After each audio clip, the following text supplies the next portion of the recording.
Habari mwanafamilia wa Matola TV. Ni Juni 29, Jumatatu ya mwisho katika mwezi wa 7 mwaka huu 2026. Tumefika maeneo ya Geza, Kigamboni, jijini Dar es Salaam.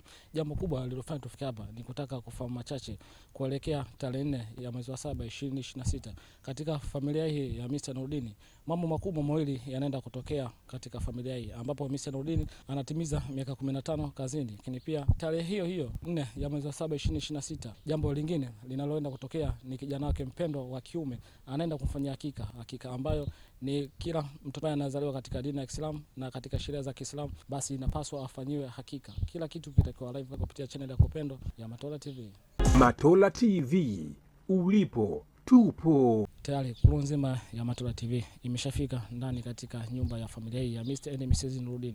Kubwa zaidi lililotufanya tufike hapa ni kutaka kufahamu machache kuhusiana na jambo kubwa linaloenda kutokea tarehe 4 ya mwezi wa 7 2026. Jambo moja wapo, Mr. Nurdin anaenda kutimiza miaka 15 kazini. Lakini jambo la pili, Mr. and Mrs. Nurdin wanaenda kufanya hakika ya kijana wao mpendwa. Hii ni short story kabisa ya familia hii ambayo ina mengi sana walipitia, mengi sana vikwazo walivivuka, lakini yote kwa yote walisimama pamoja na Mungu na kumwomba, na mpaka sasa hivi bado wanaishi kwa furaha na amani. Hii ni maalum kwa matukio mawili tofauti, lakini tumeweka pamoja kwa sababu ya historia yake. Kuna tukio la kwanza la hakika ya mtoto wetu mpendwa ambaye ni mtoto wa pekee wa kiume katika familia yetu yenye watoto 6.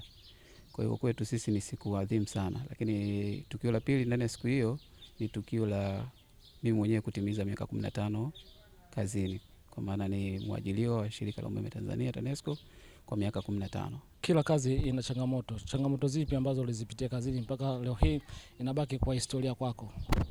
Changamoto ni nyingi kwa sababu popote kwenye riziki kunakuwa na changamoto zake. Kwa hivyo tunamshukuru Mungu kwa kuvuka changamoto zote hizo, lakini nikiwa nimeambatana na msaidizi wangu ambao katika hiyo miaka 15 nipo naye kwa miaka 12. Kwa hiyo miaka 3 pekee ndo nilikuwa mwenyewe bali na yeye. Kwa hiyo kushirikiana na yeye tulivuka mabonde, milima na kutiana moyo.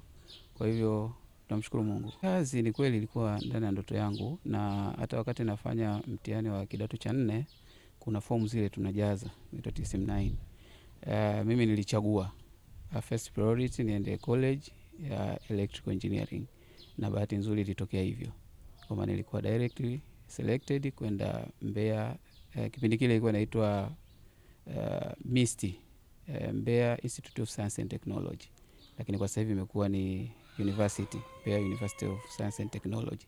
Kwa hiyo ilikuwa kazi ya ndoto yangu, na namshukuru Mungu imetimia. Na kwa miaka 15 sasa niko ndani ya shirika la umeme Tanzania TANESCO. Ajira ni nyingi Tanzania. Unawashauri nini vijana ambao wanataka kujiunga na shirika la umeme Tanzania TANESCO? Kikubwa maandalizi, kwa sababu TANESCO ni shirika la kifundi, japo kuna kada nyingine zipo ndani, lakini asilimia kubwa ni mafundi, sana sana ni ufundi umeme. Kwa hiyo katika taswira ya vijana wengi wa Kitanzania tunakuwa na changamoto kidogo unapoenda kwenye kozi unaitwa fundi. Yaani kuna ile inferiority, kujiona kwamba sasa mimi ndo naenda kuwa fundi, kwa sababu hata mara ya kwanza mwenyewe nilianza kujisikia hivyo kwamba japo ilikuwa ndoto yangu, lakini nilikuwa naona sasa na kuwa fundi wenzangu wanaenda hivi. Lakini mwisho wa siku unapoingia kwenye taasisi kama hii unakutana na hata kile kitu ambacho ulikuwa unakifikiria ni tofauti. Kwa mfano mimi ndani ya miaka 15 sasa hivi nipo kwenye shirika la umeme Tanzania TANESCO, sijawahi kupanda kwenye nguzo hata siku moja.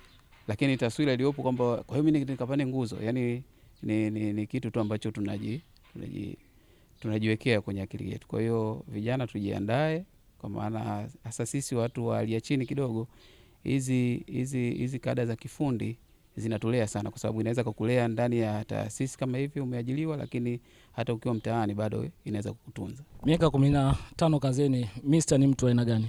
Amekuwa ni mchapakazi sana kazini. Vigezo gani unazingatia ili mume wako aende kazi? Kwanza vigezo vya kuzingatia ni kumfanya asiwe na stress ili asije akaharibu kazi za watu. Alafu pia maandalizi ni ya kawaida kama mama, mke, najua mume wangu anatakiwa aende vipi kazini.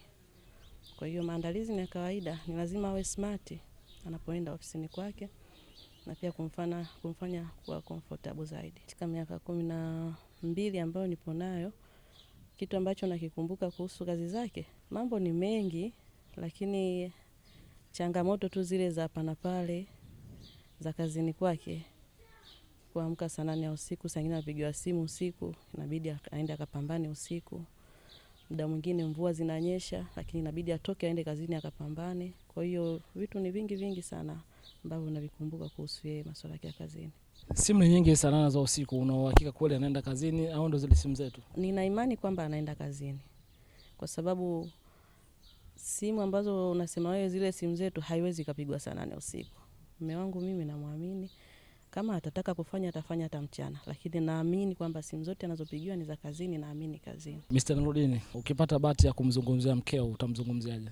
Inawezekana tukashinda kutwa nzima, kwa sababu ni mtu ambaye kiukweli nilipita changamoto nyingi. Katika hiyo miaka 15 mimi nilipita katika mikoa mitatu tofauti. Kwa maana nilianzia kazi pale Dodoma, baadaye nikahamishwa nikapelekwa Mwanza. Baada ya miaka Dodoma niliishi kwa miaka 3, nikaenda Mwanza miaka 7, na sasa niko Dar es Salaam kwa miaka 5 sasa. Sasa nilipata changamoto nyingi. Unajua kazini tunasema kuna changamoto nyingi. Ilifika mahali mimi nilikata tamaa. Yaani nilitamani kuacha kazi. Yaani nilitamani kabisa kwamba kwa hizi movement zilizopo mimi hata turudi nyumbani. Lakini yeye juu na kwamba yeye ni mwanamke, juu na kwamba yeye ni umri wake ulikuwa ni mdogo kuliko mimi, lakini yeye alisimama sana no. Hapa achi mtu kazi kizembe. Cha msingi tupambane, tujue tunapambana vipi. Kwa hiyo kwenye hilo tukio huwa namkumbuka sana, lakini kuna mengine ya kuonyesha uvumilivu, ukomavu wa yeye kwa namna ambavyo kama umemuuliza hapo kuhusu swala la simu hizo. Bahati nzuri shirika letu hili impact yake inaonekana moja kwa moja. Kama juzi tumeona umeme ulivyolesumbua, manake ni sio swala la siri. Manake inapopigwa simu, manake na yeye mwenyewe anaona kabisa kwa nyumbani kuna giza. Kwa hiyo wala siwezi kwa simu nyingine. Kwa hiyo katika kuvumiliana katika engo zote, muda mwingine unapata safari, unasafiri huku na kule. Kwa hivyo ninamzungumzia kwa kiasi ambacho kama akiwezi kuzungumzika.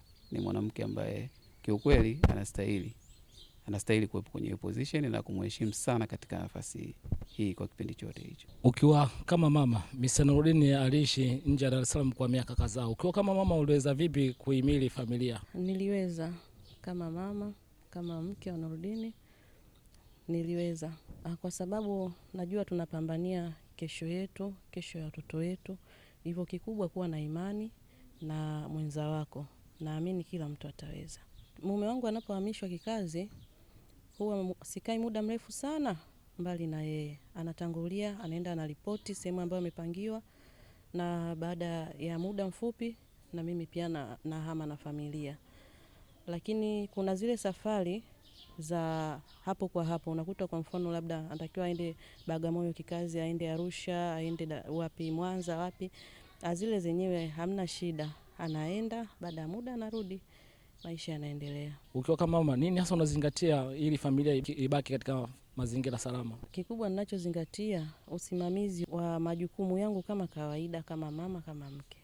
Kwa hiyo huwa nazingatia mambo muhimu tu ya hapa nyumbani, na hata pia kujua mwenzangu kule alipo, hata kama yupo mbali, kujuliana hali na kufahamu maendeleo yake huko alipo basi. Kipindi Mr. Nurdin yuko mbali, changamoto gani hapa katikati ilikutokea katika miaka kadhaa ukatamani kabisa kukata tamaa? Hapana, haijawahi kutokea kiasi hicho. Za kawaida tu. Ni vitu ambavyo vya kawaida, au mimi mwenyewe naweza nikajikuta naumwa ghafla, nahitaji mwenzangu awepo karibu, lakini hayupo. Lakini sijafikia hatua ya kukata tamaa kabisa, hapana, za kawaida tu. Katika maisha mazima niloishi na mume wangu, sisi ni Waislamu. Mume wangu katika imani yetu ya Kiislamu, hususan katika masuala ya ndoa, ana nafasi ya kuongeza wake zaidi ya mmoja. Kitu ambacho sikitamani na wala sikihitaji tena akija kijirudie, nafasi yake itabaki pale pale. Hata muda utakapofika atasema tena naongeza mke mwingine, aongeze, lakini asiniweke naye nyumba moja. Sikuwahi kupendezewa pale mume wangu alipoongeza mke wa pili alafu akatuweka nyumba moja. Kiliniumiza na huwa hakijawahi kutoka kichwani. Sikitamani tena kirudie. Ni heri aoe, lakini kila mtu anakaa katika nyumba yake. Hii changamoto ilivyokuja automatically ulipokeaje katika moyo wako? Hiyo ilikuja by accident, wala haikuwa planned kwamba watakuwa hivyo. Kweli nilifanya masna, na plani ilikuwa kila mmoja akae kwake, ila katika kipindi kifupi ilikuwa lazima wakuwe pamoja ili wakati maandalizi ya yule mwingine anakuwa kwake. Kwa hiyo ni kitu ambacho kilitokea kama ajali tu, lakini bahati nzuri tuseme au bahati mbaya, yale maisha yakuwa marefu sana, ilikuwa katika kipindi kifupi. Basi maisha tunaendelea na mimi na yeye kama kawaida. Lakini na wewe kwa upande wako kuna changamoto gani au kumbukumbu gani inabaki kichwani kwako? Kuna kitu kimoja ambacho si kusema kwamba ni cha nani sana, lakini kuna watu mtaani wanakwambia bahati nzuri, sema bahati nzuri, mke wangu nilimuoa akiwa na watoto wawili wa tofauti, kwa maana ya mimi si baba yao mzazi, lakini wale watoto mpaka sasa hivi tutakuja kutueleza tukawaona, lakini wapo chini yangu. Kitu ambacho kilikuwa kinanikwaza sana ni namna ambavyo yule bwana kule hawajibiki, lakini anapewa nafasi. Yaani kwa maana yale wajibu wa msingi wa yule mtu, kwa maana hakikisha watoto wake wanakula nini, wanavaa nini, wakiumwa wanatibiwaje au wanasoma vipi. Yaani hayo majukumu yote ya kimsingi hayatimizi. Lakini anapewa priority ya labda kuzungumza na watoto, afu anauliza tu watoto, unaitwa nani? Mimi naitwa Chiku Nurudini. Anasema huyu sio babako. Mimi babako ni fulani. Kwa hiyo ina discourage. Unajua mtu ambaye unawajibika kwa kubeba, kusema kwamba mimi unambeba kama kwangu, lakini inapotokea incidents kama hizo kibinadamu unajisikia vibaya, kwa sababu unaweza kujiona kwa mimi kama mjinga fulani, yani kama hivi. Nilifikia mahali mimi nikasema, mimi mtu akija kuniomba ushauri kama nataka kumuoa mwanamke ambaye ana watoto, simshauri, kwa sababu kuna vingi ambavyo vinachukiza. Kwa hiyo hicho ndio kiukweli kimeniumiza kwa muda mrefu, na sidhani kama kitatoka, kwa sababu ni kitu ambacho kilichukua muda sana. Kwa hiyo hicho kilinikwaza sana, kwa sababu mimi nilikibeba kwa 100%, lakini nikaona kidogo kuna weakness upande wa pili wa kusupport, yani kuona kama kile bwana alichokifanya kama ni sawa. Kwa hiyo hicho kilinikata kidogo. Mtazamaji wangu wa Matola TV, bado tuko hapa nyumbani kwa Mr. Nurudini kutaka kufahamu machache, lakini kila kumbukumbu ina historia milele, na kumbukumbu katika familia hii ni nyingi sana ambazo zinabaki kuwa ni kama historia. Kila kitu tele kimeshapita, sasa hivi kilichobakia ni wao tu kutazama familia inaendaje. Mr. Nurudini, kwa kumalizia, una lolote ile kuelekea tarehe 4 ambalo wageni wako walikuwa wanataka kuwaambia? Wageni wangu walikuwa nina mengi ya kuwaambia, kwa sababu kama nilivyosema hapo awali, hii ni siku adhimu kwetu sisi wawili, kwa maana ya mimi na huyu boy. Cha kwanza, huyu kijana nimempa jina la kwangu, maana yake anaitwa Nurudin. Maana yake ni kwamba kuna bondi fulani kati ya mimi na yeye. Nilisema kati ya watoto 6 ambao tupo nao, yeye ni kijana pekee wa kiume. Kwa hiyo kwetu sisi ni faraja kubwa sana. Kwa hiyo ni siku adhimu sana kwa. Lakini cha pili ni hiyo ya kwangu mimi, event ya kutimiza miaka 15 kazini. Si jambo dogo kwangu mimi, jambo kubwa, na natamani kushare na ndugu jamaa na marafiki katika hiyo siku. Kwa hiyo tutakuwa na hiyo siku nzima kwa watu ambao wanatoka nje ya Kigamboni, tunaita mtoko wa Kigamboni. Maana yake watu wakija siku hiyo wanakuwa wamehamia. Asubuhi kuanzia majira saa 2 tutaanza hakika, ile dua ya hakika, kwa maana kama saa 4 au saa 5 tutakuwa tumemaliza, lakini tutapeana break kidogo. By saa 7 tutaanza matukio ya kijamii, kama kuna mwenye zawadi kwa ajili ya mtoto na nini, lakini tutakuwa na chakula cha mchana kwa ajili ya watu wote tutakaojumuika. Lakini baada ya muda, kwa maana kama saa 8 saa 9 tutakuwa na mtoko kidogo, tutakuwa tunaenda kwenye kituo cha watoto yatima au watoto wenye mahitaji maalum. Kuna sadaka kidogo tumewaandalia, tutawapelekea ile furaha ambayo sisi tunajisikia, na wao siku hiyo wajisikie kwa namna yao kule. Tukirudi jioni sasa kwenye majira saa 12 kwenda saa 1 ndio tutaanza hiyo tafrija inayohusu 15 anniversary job anniversary, kwa maana ya kwangu sasa humu kutakuwa na package nyingi, kwa sababu safari kama hii kuna watu wengi sana ambao wanakushika mkono, hamna anayeweza bila kuwezeshwa.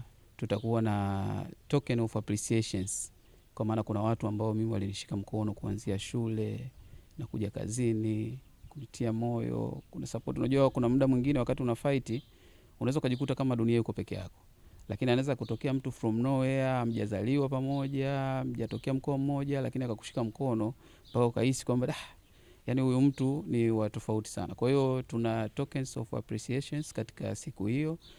kwa wale wote ambao walijaribu kwa namna moja ama nyingine. Tunajua watu wengi, najua hichi kipengele kidogo kinaweza kuleta shida, hususan kwenye familia, kinaweza kusema kwa hiyo unamappreciate huyu hivi na inaleta shida, lakini kimsingi tunafanya kile ambacho Mwenyezi Mungu aliwatuma hao watu kuja katika maisha yetu. Leo hii nasimama kama baba, nasimama kama mume, watoto wangu wana furaha, wanaishi vizuri, wanasoma vizuri, wanasoma katika mazingira hata mimi sijasoma hivyo. Wanaishi katika mazingira ambayo mimi sijakuwa katika mazingira hayo.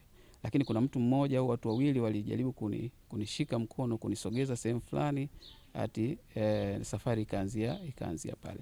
Hayo manufaa ambayo sasa hivi familia yangu wanayaishi, si wao walionishika mkono katika kipindi hicho chote hawajaguswa hata na kitu kidogo.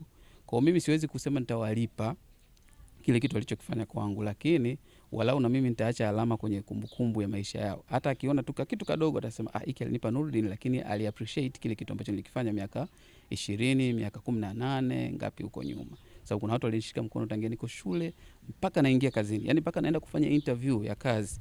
Yaani mtu bado kanishika mkono, chukua nauli nenda. Kwa hiyo ni kitu ambacho ni kikubwa sana.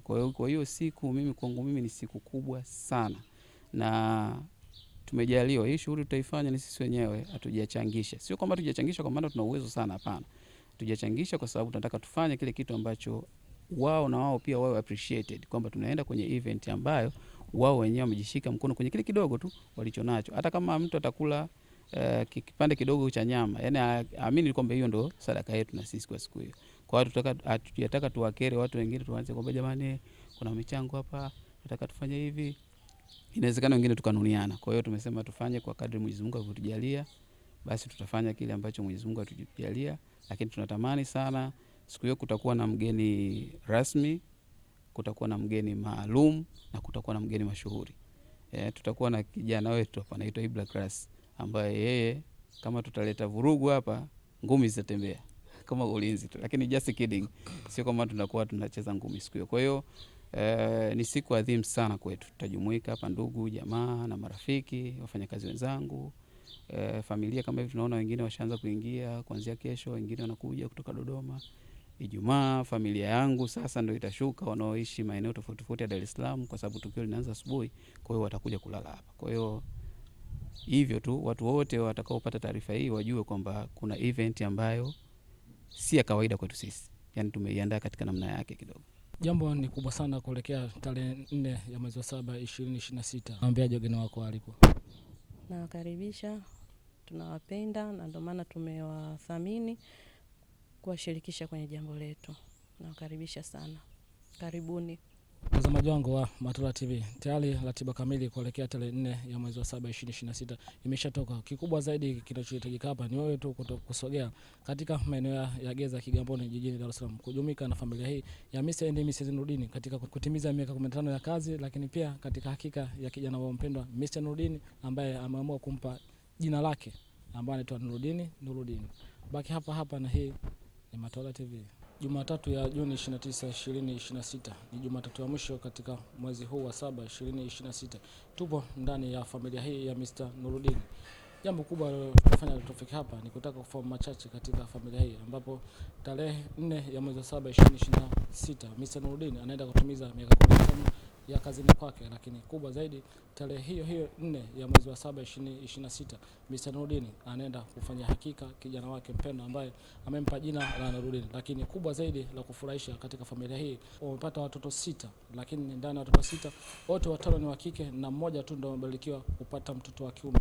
Na jambo la kufurahisha, Mr. Nurdin mkuu wa familia hii ameamua kumpa jina lake, anaitwa Nurdin. Katika watoto 6, 5 ni wa kike, mmoja ni wa kiume. Jambo kubwa linaenda kutokea tarehe 4 mwezi wa 7 2026. Hii yote ndio familia ya Mr. Nurdin, familia ambayo ipo katika malezi ya dini ya Kiislamu. Wote ukiwatazama hakuna hata mmoja ambaye yuko kichwa wazi. Watoto wake wote wamelelewa katika mazingira hayo.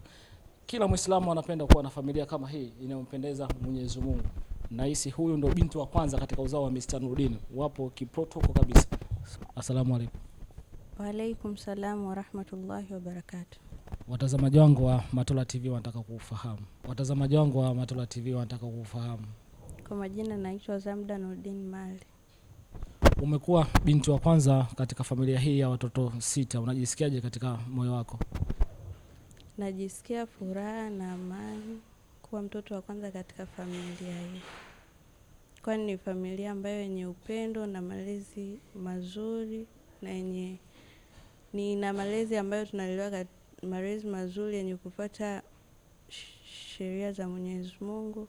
Mliishi muda mrefu sana pasina kaka wa kiume, lakini leo hii Mwenyezi Mungu amewabariki 2026 Nurdin amefanikiwa kupata mtoto wa kiume. Mnajisikiaje kuongezeka? Kiukweli siku ambayo tulipata kaka yetu wote tulifurahi. Kwani tulikuwa tunatamani na sisi siku moja tuwe na mdogo wetu au kaka yetu wa kiume. Kwa hiyo nilifurahi, binafsi nilifurahi sana, familia nzima tulifurahi. Mtazamaji wangu wa Matola TV, huo ni dada mkubwa katika familia hii ya Mr. Nurdin. Mengi sana amemuongelea kakake mpendwa, na katika familia hii nilichogundua Mr. Nurdin ambaye ndio mtoto wa mwisho katika familia hii ambaye ni wa kiume, yeye ndio kila kitu katika familia hii. Majukumu mengi sana anategemea kupewa sana. Katika familia hii ya Mr. Nurdin tupo na dada wa pili kuzaliwa katika uzao wake. Swali lako. Waalaikum salaam wa rahmatullahi wa barakatuh. Watazamaji wangu watakufahamu ni nani? Naitwa Chiku Nurdin Mali. Kiaje ndani ya mwaka kuelekea mwezi wa 7 2026?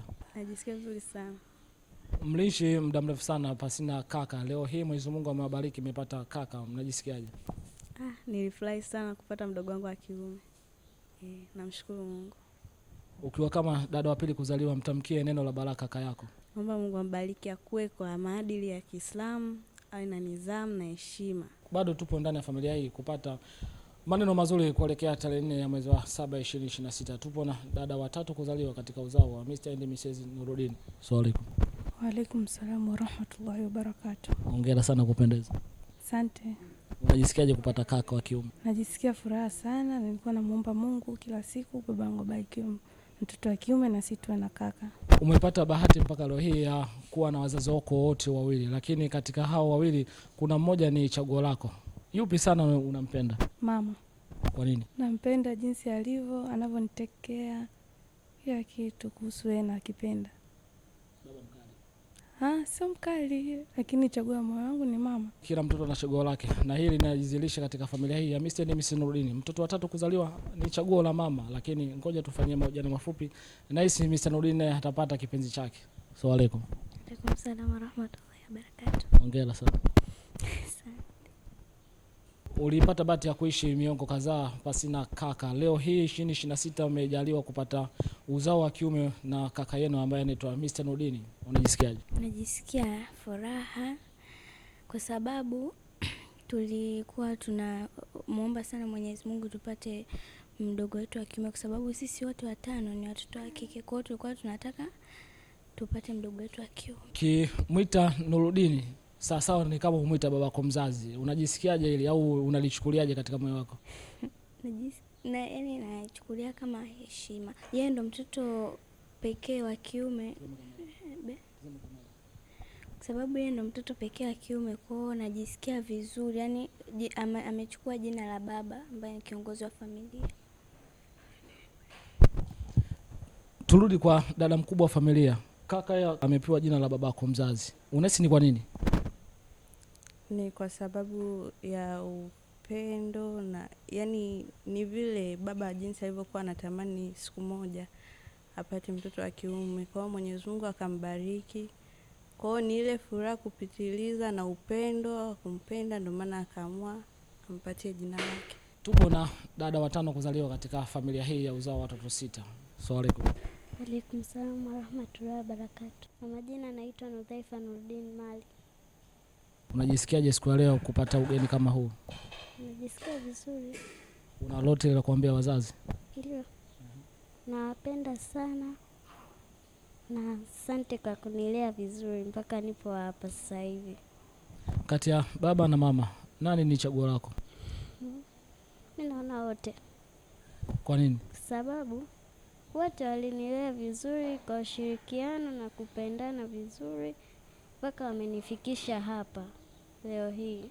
Wa mwisho kuzaliwa, chaguo lake anaopenda wote, hana ubaguzi katika familia hii. Anaona wote ni wazazi na wote wana majukumu sawa katika hatua yake ya maisha mpaka kufikia pale hatua ya kujitegemea. Bado tupo ndani ya familia hii ya Mr. and Mrs. Nurdin. Katika uzao wake amejaliwa na Mwenyezi Mungu kupata familia ya watoto 6, 5 wa kike ambaye anaitwa Nurdin Junior. Kuhusu jina hili mwenyewe interview ya mwisho kabisa tutafanya naye atamuelezea kwa nini amempa jina la Nurdin Junior. Na majina yako mengi sana lakini yeye ameamua kumpa jina la Nurdin Junior. Ni mara ya pili, mara kwanza tulifanya interview nje lakini nao tuko ndani tunafanya interview. Unajisikiaje kabisa? Ni furaha tu. Najisikia furaha sana. Familia yako ni kubwa lakini pia jambo la kushukuru Mungu ni familia ambayo umejitahidi sana kuelea katika malezi yanayompendeza Mwenyezi Mungu. Unawaambia nini familia zingine ambazo watoto wao hawako katika maadili ya Mwenyezi Mungu? Tujitahidi tu kusimamia malezi yetu, watoto walele katika misingi ya dini, misingi ya imani. Unahisi huu mwanzo ulioanzisha kuwalea katika misingi ya dini utamaliza nao mpaka katika ukubwa wa maisha yao? Kwa uwezo wa Mwenyezi Mungu natamani iwe hivyo na itakuwa hivyo. Hayo ni maneno machache ya mama mzazi katika familia hii ya Mr. and Mrs. Nurdin. Mengi sana ameongea tangu mwanzo tulikuwa naye mpaka sasa hivi bado tuko naye. Mapokezi ni makubwa sana tangu tufike hapa. Ni mama mkwe wake na baba mzee Nurdin. Nimekuja kutoka Dodoma kwa ajili ya shughuli ya miaka 15 ya mkwe wangu kutimiza kazini na kusherehekea hakika ya mtoto wake wa kiume. Umeishi na mwanao ambaye ni mke wa Mr. Nurdin. Unamzungumziaje? Na watoto 5, kwa hiyo ni mtoto wa 4. Kweli baada ya yeye kuolewa nilifurahi sana sababu nilijua pia nimejenga familia nyingine pia. Na kweli nashukuru wanaishi vizuri na mimi nashukuru mpaka leo nimefikia hapa kuja huku kutoka Dodoma. Nimefurahi sana. Itamkie neno la baraka familia hii, utawaambiaje? Mimi nashukuru na waombea wanangu, Mwenyezi Mungu awape umri, waishi miaka mingi, wazae watoto wema. Nashukuru kwa hilo. Uliishi na mwanao kwa muda mrefu sana lakini pale alipoolewa kuna kitu gani ambacho alikifanya mpaka leo kinabaki kwa kumbukumbu maishani mwako? Kwa kweli mimi mwanangu alikuwa ni mtoto mwema, alikuwa akinisaidia mambo yangu mengi pale nyumbani, alikuwa mtoto mfanyakazi hodari. Kwa kweli baada ya kuolewa japokuwa nilikuwa nimepunguka na mtu wa kunisaidia lakini hata hivyo nilishukuru kwa kuwa amepata mji wake. Alikuwa ni msaada mkubwa kwangu kwa shughuli za nyumbani. Matola TV, ulipo tupo. Tumefanya interview nyingi sana, muda mrefu tuko hapa lakini hii 100% inaenda kwa interview yetu ya mwisho katika familia hii. Tumalize na Mr. Nurdin ambapo leo tunaomba atuelezee kwa nini ameamua kumwita mwanae Nurdin Junior na majina yako mengi sana. Nashukuru kama tulivyotangulia hapo awali, tuna watoto 6 tumejaliwa katika familia yetu hii. Lakini katika familia hii ya watoto 6 wote waliotangulia kabla ya huyu bwana walikuwa ni wa kike. Kwa hivyo alipokuja huyu amekuwa kama zawadi kwetu. Kwa kipekee nikaona huyu ndo mrithi wangu, huyu ndo msaidizi wangu. Kwa hiyo lazima nimpe jina la kwangu. Kwa maana na mimi mwenyewe I feel proud kuwa mimi. Kwa natamani hata atembee kwenye nyayo zangu. Kwa maana nikampa hilo Nurdin. Kwa hiyo yeye atakuwa Nurdin Junior, mimi Nurdin si. Kwa hiyo iko hivyo. Tunafika mwisho katika makala yetu hii siku ya leo. Una lolote la kuambia familia yako? Familia yangu mimi watambue tu kwamba nawapenda. Japo kuna mmoja kanisaliti hapa, kanaambia kwamba anachagua mama. Lakini naamini wanajivunia kuwa mimi baba yao. Naamini hilo kwa sababu katika mazingira yao yote, namna wanavyoishi, namna ambavyo wanasoma, namna ambavyo wanapata changamoto zote, namna ambavyo mimi na simama nao kama baba, naamini kati yao wote wanajivunia sana kuwa mimi baba yao. Na hata wengine inawezekana nao wanatamani kwamba baba yetu si angekuwa yule. Kwa hiyo naamini hivyo. Kwa hiyo nawapenda sana mabinti zangu. Na hapa kuna eni hizi sasa hizi zimeshakuwa 4. Maana kuna Nurusia, lakini kuna Nurati, kuna Nurdhaifa na tunamaliziana Nurdin Junior. Kwa hiyo wote ni majina hizo eni za kwangu. Kwa hiyo mwisho wa siku nawapenda sana na wao wanajua hilo. Mtazamaji wangu wa Matola TV, hii ni makala fupi ambayo leo Juni 29, 2026, Jumatatu ya mwisho katika mwezi huu wa 6, tumeamua kukuandalia. Tumefika maeneo ya Kigamboni, Geza, jiji Dar es Salaam. Kubwa zaidi leo tufanya tufike hapa ni kutaka kufahamu machache. Jambo moja ambalo lilotuleta hapa ni kuelekea tarehe 4 ya mwezi wa 7, 2026, ambapo Mr. Nurdin, mkuu wa familia hii, anaenda kutumiza miaka 15 kazini. Si jambo dogo sana. Mengi sana aliyapitia, mengi aliyafanya na bado anaendelea kuyafanya. Lakini jambo la pili kuhusiana na mwanawe Nurdin Junior anaenda kumfanyia hakika, ambayo ndio kijana wake wa kiume katika familia ya watoto 6, ambaye ameamua kumpa jina lake la Nurdin Junior. Kila kitu kitakuwa live kupitia channel ya kupendwa ya Matola TV. Matola TV, ulipo tupo.